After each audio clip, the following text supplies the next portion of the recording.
राजभर जवानवा हो राजभर जवानवा जय सुहलदेव बोला राजभर जवानवा।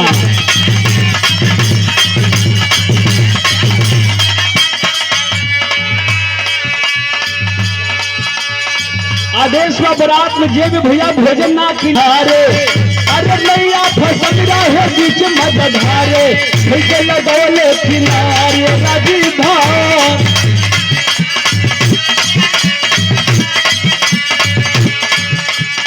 भैया प्रकाश बारे सबके जगावत भैया प्रकाश बारे सबके जगावत करी न मन में विचार ए राजभर।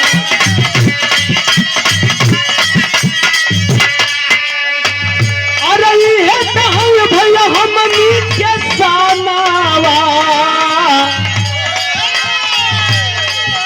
अरे ये भैया हमनी के सानावा चाहे सुहलदेव बोला राजभर जवानवा।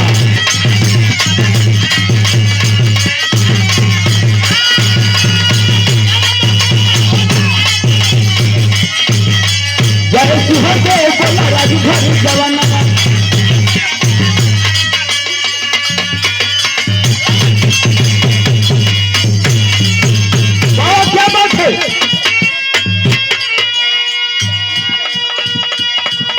वाह अरे लो दादा अरे ढाई आवे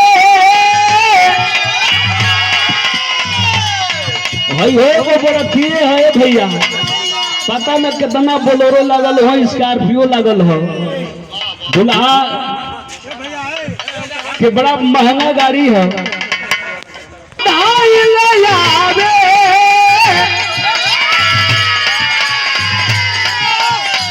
अरे देखे बारियतिया डोली अरे हइये रे नहीं थे अरे लगवा अरे धाई लावे अरे देखे बारियतिया डोली हइये नहीं थे। अरे दुल्हा अरे दुल्हा बयाला पेशवा डोली हइये